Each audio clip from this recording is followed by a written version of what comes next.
Morant with a running start. Elevate! Oh, it dunks! Oh, my goodness! Tie game in overtime. Gasol will turn. His heat is gone! Memphis on top. 7-10 remaining. Conley now with three. Count it! A 15-point lead for Memphis. And Blake Griffin gets into it on the floor with Randolph. Hard to tell if there are any punches being thrown under there, but Griffin took acceptance. Adams going long. Morant! He hit it! John Morant! Insanity! You gotta be kidding me. Welcome to Grits and Grinds, a Memphis Grizzlies podcast. My name is Keith Parrish. The Grizzlies kicked off their road trip against the Knicks, and they were soundly beaten.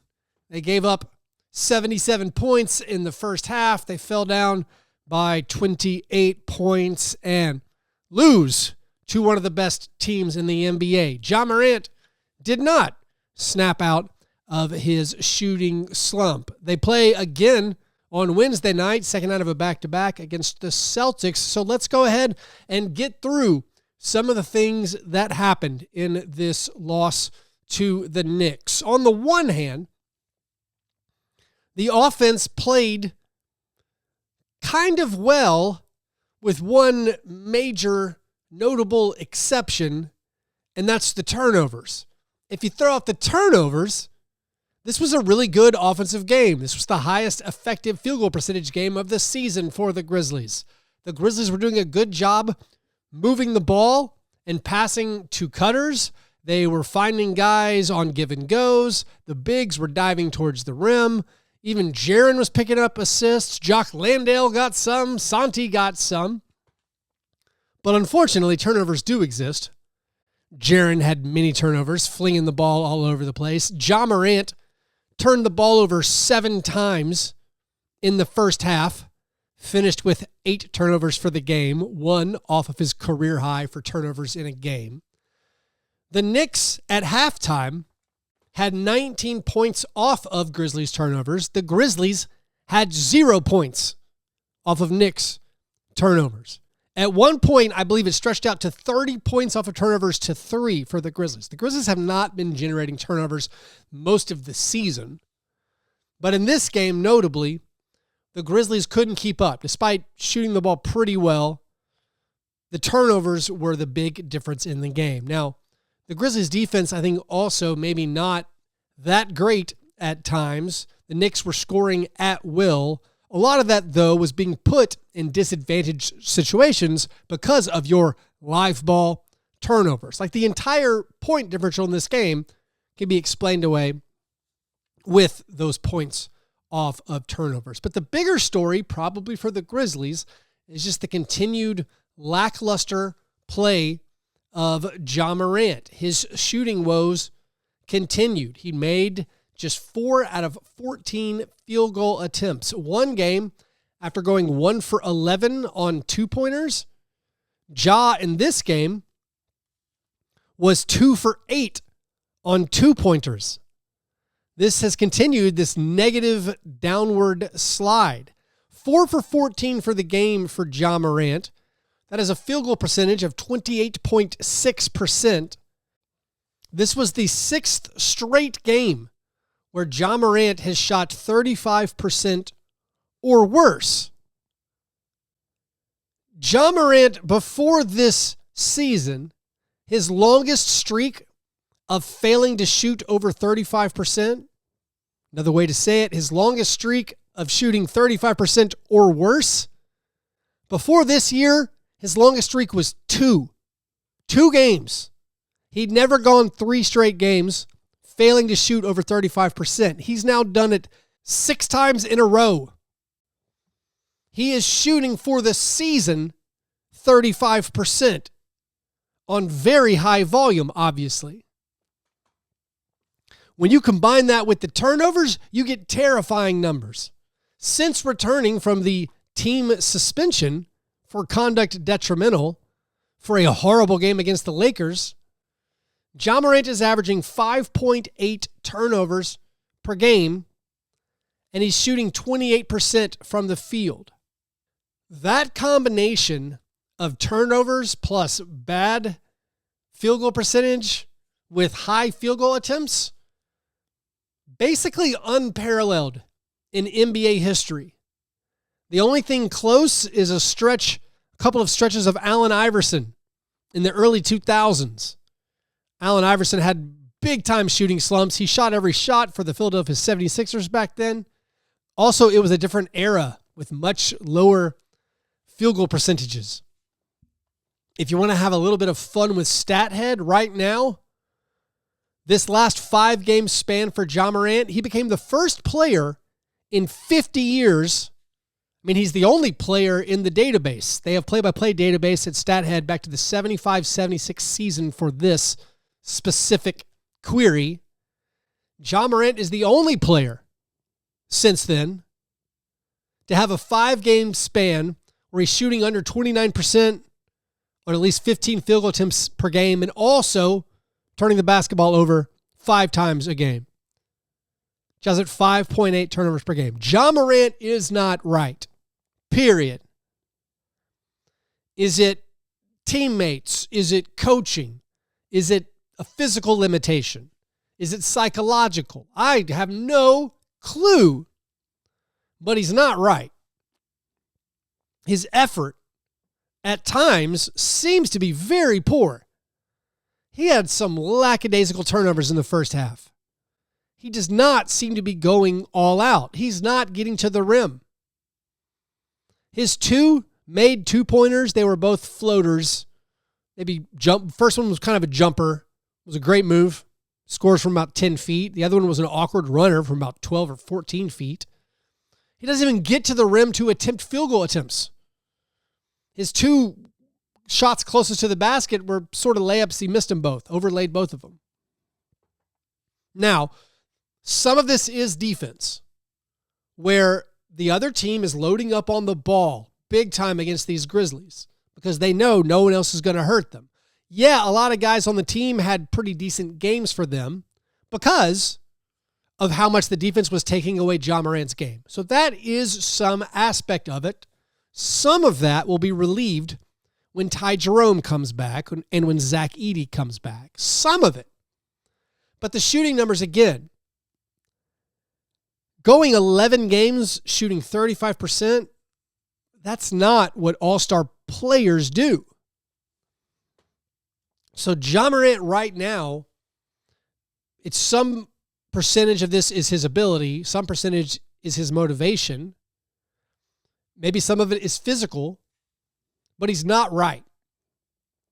And he's making it really tough, I think, on the Grizzlies, obviously, to win the basketball games. They're now 4-8 on the season. But what are you supposed to do as a franchise if this is the Ja Morant you're going to keep getting? Now, even when Ja Morant struggles to score, struggles to get by guys, he's still great at passing. I mean, despite the 8 turnovers, he's still good at manipulating the defense with his play, with his eyes. He picked up a lot of great assists. Jock Landale was the frequent beneficiary of these good passes.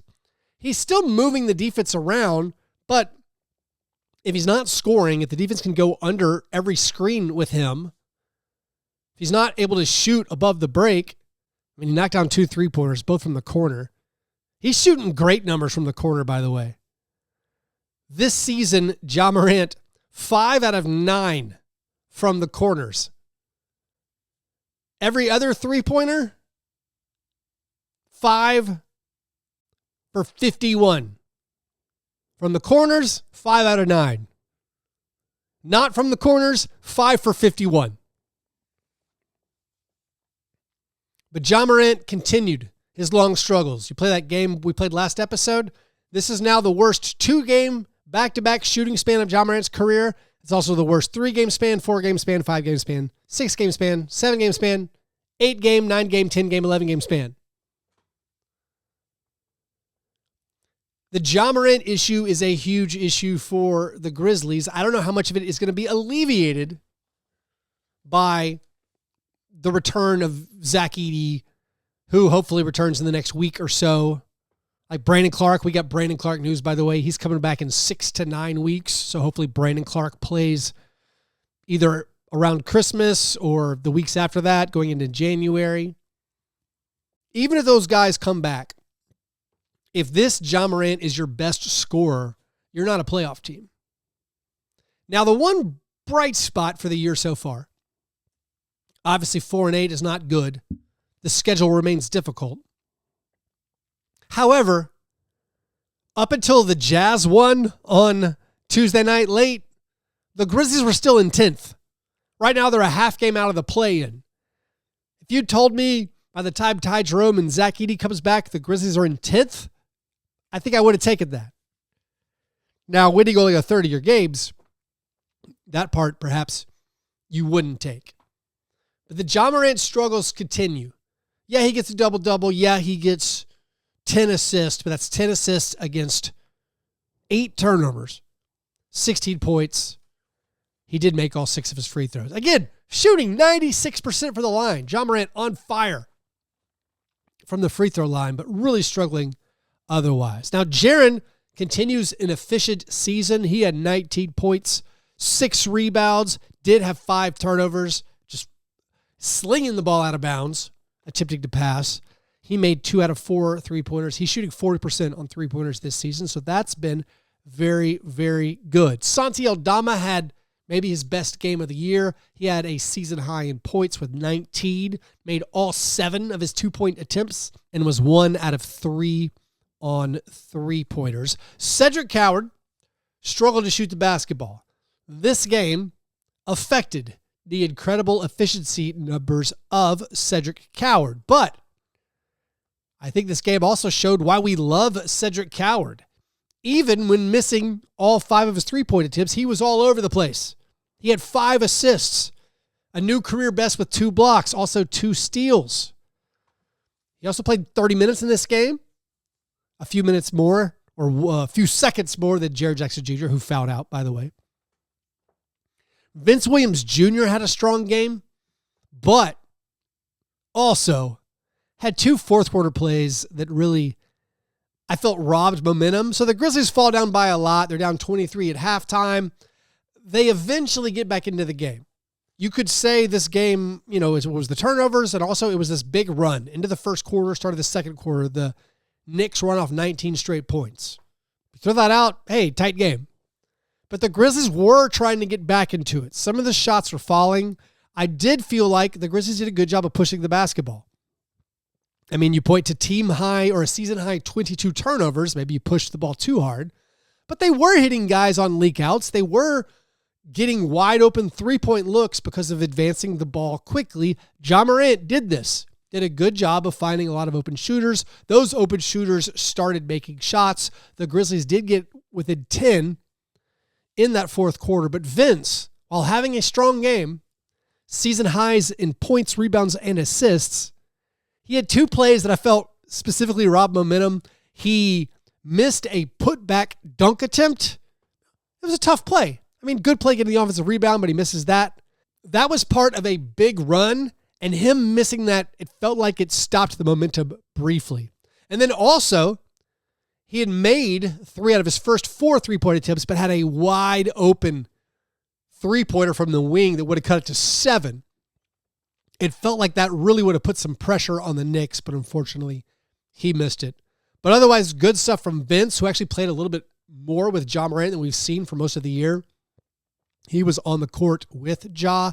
Vince had 14 points, 9 rebounds, and 6 assists. Oh, also a season high 5 turnovers for Vince Williams Jr. He ended up taking a lot of the minutes that normally would have gone to Kentavious Caldwell-Pope. Kenny only played 15 minutes, hit 2 out of 3 field goal attempts. This game also maybe the best game of Jaylen Wells' season. Jaylen Wells was knocking down shots, very strong offensive game. Of course, when his jumpers fall, everything else looks a lot better, but he had a couple of nice plays using his size, driving into the paint and finishing. Jock Landale, 8 points, 8 rebounds in the start. Coming off the bench, also Cam Spencer continues, I think, a strong season for Cam Spencer. By the way, Cam has made 26 3-pointers so far through 12 games. He's shooting over 40% on those threes, also shooting over 90% from the line. Conchar played 3 disastrous minutes. I don't blame Conchar for the 19-0 run, although he did. Again, played 3 minutes, and the Grizzlies were outscored 17-0 in those 3 minutes. That's not super good. Also on the court with John Conchar, it was Ja Morant, Cam Spencer, and then Jock Landale and Kentavious Caldwell-Pope. After this, again, the Grizzlies go to the Celtics. That's not an easy game. Then you play at the Cavaliers and then at the Spurs, a very, very hard schedule. And I don't know if you're at a crossroads yet because the West hasn't run away from you quite yet. You're still right in that play-in mix. I mean, we're only 12 games into the year. My preseason concern of I'm not sure what this team is going to do well. They're not doing a lot well right now. They are 26th in offensive rating and 23rd in defensive rating. That's after about 15% of the season. By the way, last year at this time, they were 5th in offensive rating and 5th in defensive rating. But hey, sometimes things start slowly. New coach, some new players. It takes time. Like the Magic aren't very good, although Desmond Bane did hit a game winner a couple of nights ago. There are sluggish starts to the season, especially when you have new players and new coaches. I mean, famously, the LeBron Heat, they start off very slowly. Maybe a more apt comparison to get you hopeful. This was contributed by one of my Patreon supporters in our Grizzlies Slack channel. Just a reminder, in the 2021-2022 season, the Grizzlies started that year 9-10 before finishing with 56 wins. So it can come together. Also, by the way, this year, Ja Morant has the same number of games shooting 35% or worse as he did all of 2021-2022. So that's 8 games out of 11 games played for Ja Morant this year. The team announced their new jerseys. I was remiss to not cover this on a previous episode. Their Platinum Stacks Edition City jerseys. These are white versions of the Black City Edition jerseys from several seasons ago. The Isaac Hayes Stacks jerseys. Those are going to be worn for several games this year. I love it that they have a white variant of, or a white version of a jersey for one of their special jerseys, because I do feel like they're throwbacks I love. It's probably just my age. Those hit me at the right nostalgia point. I do think their city jerseys have been really cool. I think their normal main jerseys are kind of dull, and they never really get a white version that's pretty cool. Although, of course, they used the white Vancouver throwbacks last year, and I did like that a lot. But those jerseys will make their debut against the Kings in that home game in a couple of weeks. Also, I guess general announcement, they put out a PR release that several upcoming games are going to be aired on broadcast networks in the local markets and on over-the-air antennas if you have those. This will be in Memphis and in Nashville and Knoxville.